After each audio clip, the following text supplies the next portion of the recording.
स्वर कोकिला आशा भोसले, जिनके मधुर गीतों की छाया में हमने अपना बचपन जिया, जिनकी तानों ने हमारे यौवन को स्वर और संवेदना दी। पतवाला अखियों में ऐसा डाला, कजरो रोज होठों गले। ये मेरा दिल यार का दीवाना, झूठा गिरा रे बरेली के बाजार में, झूठा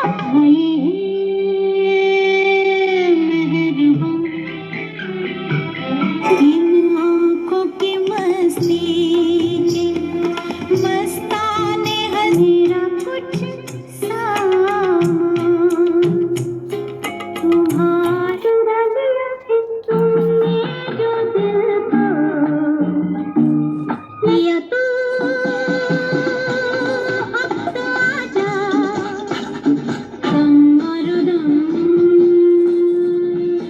आज उन्हें स्मरण करते हुए मन अत्यंत व्यथित है। उनके सुर केवल ध्वनि नहीं थे, वे हमारे जीवन के हर भाव के सजीव साक्षी थे। कभी उनकी आवाज़ ने हंसी में मधुरता घोली, तो कभी दुख के क्षणों में सहारा बनकर हृदय को सांत्वना दी। आज इस अंतिम विदाई के क्षण में आंखें अनायास ही नम हो उठती हैं। ऐसा प्रतीत होता है मानो हमारे अपने जीवन का एक मधुर अध्याय विराम ले रहा हो।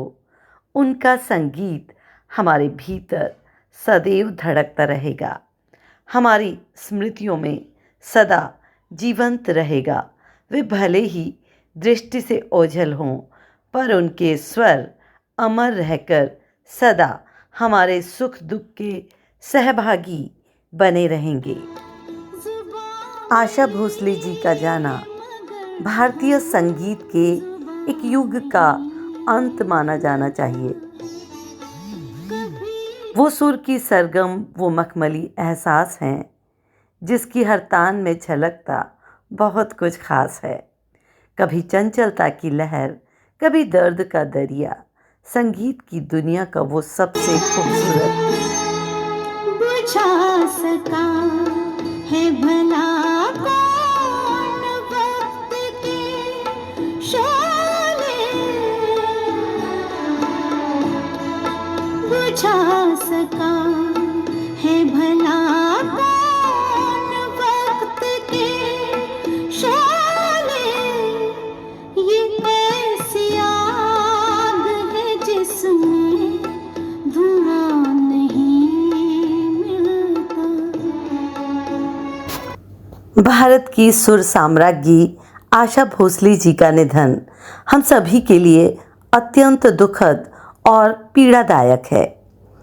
पार्श्व गायिका के रूप में आशा ताई ने अपनी मधुर आवाज़ और अद्वितीय प्रतिभा से एक अलग पहचान बनाई और अपने सुरों से भारतीय संगीत को समृद्ध किया।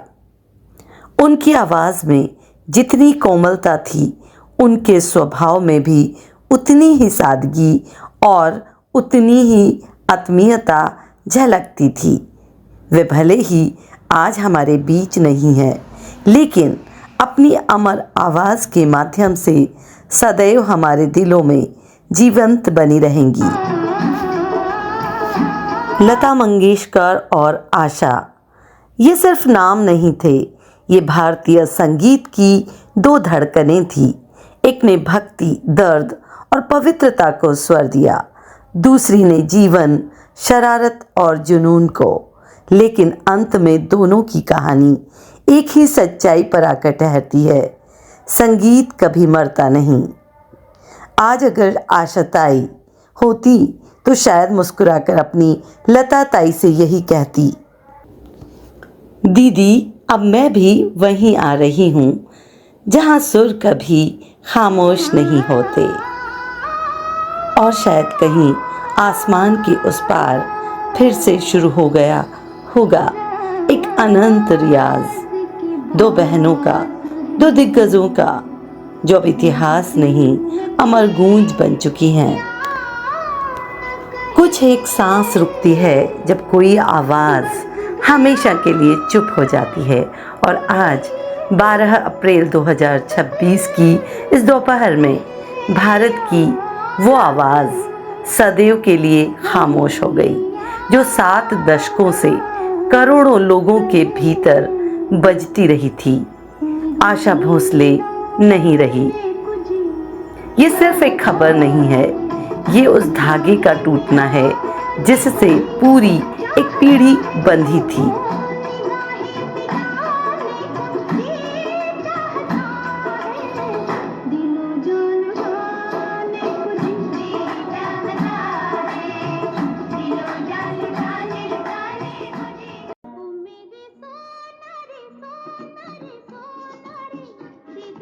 आशा भोसले का जन्म 8 सितंबर 1933 को महाराष्ट्र के सांगली ज़िले के एक छोटे से गांव में हुआ।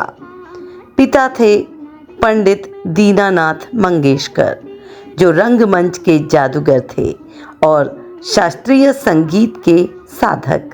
घर में सुर थे, संगीत था, एक विरासत थी, पर नियति को ये सब ज़्यादा देर तक देना मंजूर न था।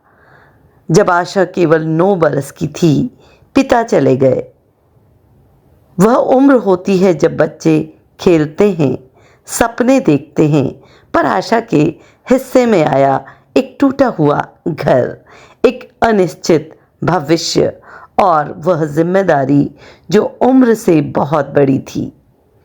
पुणे से कोल्हापुर, कोल्हापुर से मुंबई, परिवार भटकता रहा और इसी भटकन के बीच आशा ने गाना शुरू किया। 1943 में मराठी फिल्म माझा बाल में चला चल नाव वाला उनका पहला गीत था।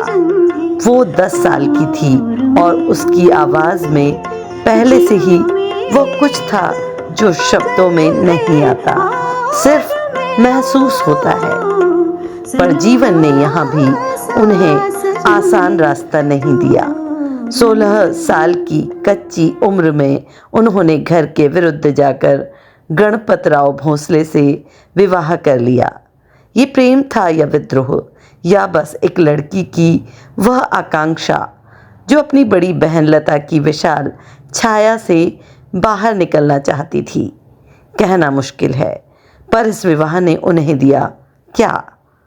दर्द, घरेलू प्रताड़ना और 3 बच्चों के साथ अकेलापन। गर्भवती अवस्था में घर छोड़ना पड़ा। एक स्त्री के लिए इससे बड़ा संकट भला और क्या होगा। उस दौर में जब स्त्री का टूटना उसकी नियति मान ली जाती है, आशा ने टूटना अस्वीकार किया। उन्होंने गाया, अकेले 3 बच्चों को पालते हुए, 2 वक्त की रोटी जुटाते हुए, स्टूडियो से स्टूडियो भटकते हुए। वो संघर्ष का दौर था जब लता मंगेशकर का साम्राज्य स्थापित हो चुका था। हर संगीतकार पहले लता को बुलाता था। आशा को जो गाने मिलते थे वे अक्सर वे होते थे जो लता गाना नहीं चाहती थी। कभी कभी तो ऐसे कैबरे या द्विअर्थी गाने उन्हें गाना पड़ता था जिन्हें उस समय अच्छा नहीं माना जाता था। पर देखिए इस स्त्री का जादुई असर। जिन गानों को सीढ़ी की जगह नीचे की ओर जाने का रास्ता समझा, उन्हीं को आशा ने अपनी पहचान बना ली। कभी मुस्काए, कभी छेड़े, कभी बात करे, राधा कैसे न चले, राधा कैसे न चले, आग तन मन में लगे, राधा कैसे न जले, राधा कैसे न जले।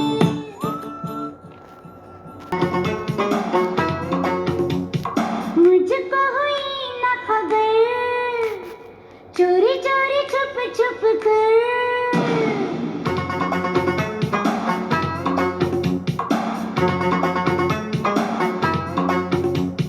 मुझको हुई न खबर, चोरी चोरी छुप छुप कर, तब प्यार की पहली नजर है ले गई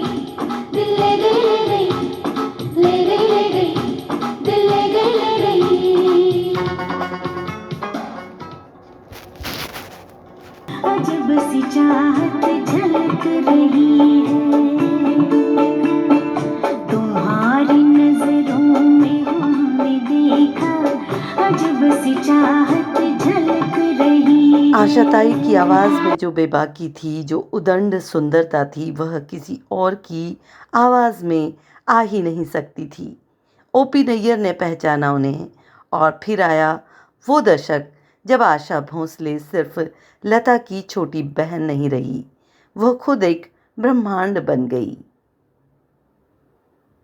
और फिर आया राहुल देव बर्मन का दौर, पंचम दा, वह अद्भुत संगीतकार जिसने हिंदी सिनेमा के संगीत को उसकी कमीज़ की जेब से बाहर निकाला और एक खुले आसमान में फेंक दिया। आशा और पंचम की जोड़ी सिर्फ संगीत की जोड़ी नहीं थी, वह दो आत्माओं का मेल था। दम मारो दम, ओ मेरे सोना, आओ ना, बिना तेरे जिंदगी चुरा लिया है तुमने।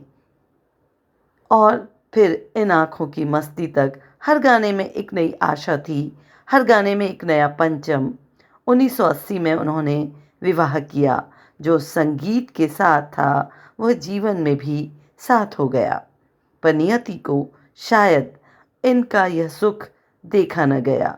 1994 में पंचम दा चले गए और आशाताई फिर से एक बार अकेली हो गई। इस बार का अकेलापन पहले वाले से अलग था। पहले अकेलेपन में क्रोध था, विद्रोह था। इस बार सिर्फ एक गहरी असहनीय चुप्पी थी। पर आशा भोसले ने फिर वही किया जो वे हमेशा करती आई थी। उन्होंने गाया, उम्र के साथ नहीं थकी। जब पूरी दुनिया कहती है कि अब आराम करो, वे मंच पर खड़ी होती थी और गाती थी। 90 साल की उम्र में भी उनकी आवाज़ में वो कंपन था जो सुनने वाले की रीढ़ में उतर आता था। उनका जीवन सिर्फ गानों की संख्या से नहीं नापा जा सकता, हालांकि वह संख्या भी अविश्वसनीय है। 12,000 से अधिक गाने, 20 से ज़्यादा भाषाएं, 5 से ज़्यादा दशक। पर इससे भी बड़ी बात यह है कि उन्होंने हर गाने में एक पूरी जिंदगी जी। उनकी आवाज़ में शास्त्रीय संगीत का अनुशासन था, तो लोक संगीत की मिट्टी की खुशबू भी। गज़ल की नज़ाकत थी तो कैबरे की निर्भीकता भी। भजन की पवित्रता थी तो पॉप की ऊर्जा भी। इतनी विविधता एक ही आवाज़ में, ये केवल आशा भोसले ही कर सकती थी। 2 बच्चों, बेटे हेमंत और बेटी वर्षा को खोने का दर्द उन्होंने सहा। ये वो दर्द होता है जिसे शब्दों में नहीं रखा जा सकता। एक माँ जो अपने बच्चे को खो दे, उसके भीतर एक ऐसी रात उतर आती है जो कभी नहीं जाती। पर आशा ने ये रात भी जी और फिर भी गाती रही। साल 2000 में दादा साहब फाल्के पुरस्कार मिला, 2008 में Padma Vibhushan, Guinness book of world record में नाम। पर ये सब तमगे एक ऐसी स्त्री के सामने छोटे पड़ते हैं जिसने 16 साल की उम्र में घर छोड़ दिया हो, गर्भावस्था में तन्हाई झेली, आत्महत्या के ख्याल आने तक टूटी और फिर उठी, गाई और अपना एक विशाल साम्राज्य खड़ा किया। आज मुंबई के बीच क्रैंडी अस्पताल में उन्होंने आखिरी सांस ली। 92 साल की उम्र में रविवार 12 अप्रैल की दोपहर, शिवाजी पार्क, जहाँ बड़े बड़े इतिहास बने हैं, जहाँ लता मंगेशकर को भी विदाई दी गई थी, अब आशा भी वहीं जाएगी। दोनों बहनें जिन्होंने अलग अलग राहों से एक ही ऊंचाई को छुआ, अब एक ही मिट्टी में मिलेंगी। आज जब यह सब लिखा जा रहा है, बाहर एक अजीब सी चुप्पी है। वो चुप्पी जो किसी बड़े जाने के बाद आती है, जब लगता है हवा भी थम गई है, पक्षी भी नहीं गा रहे हैं, और तब अचानक कहीं से एक पुराना गाना याद आता है, तू जहाँ जहाँ चलेगा मेरा साया साथ होगा, और आंखें भर आती है। आशा भोसले की आवाज़ हमारी स्मृति की सबसे गहरी परत में बसी है। वो वहाँ से नहीं जाएगी। जब भी कोई रेडियो चालू होगा, जब भी किसी पुरानी फिल्म का दृश्य आएगा, जब भी कोई बारिश की रात में अकेले बैठेगा और कोई पुरानी धुन बजाएगा, आशा वहाँ होगी, उसकी उस आवाज़ में जो कभी नहीं मरती। निर्मल वर्मा ने कहीं लिखा था कि कुछ चीज़ें जाती नहीं, वे बस एक और रूप ले लेती हैं। आशा भोसले की आवाज़ अब उस हवा का हिस्सा है जो हमारे चारों ओर है। उसे सुनना हो तो बस थोड़ा रुको, थोड़ा सुनो, वह आवाज़ आएगी, वो हमेशा आती रहेगी। कभी किसी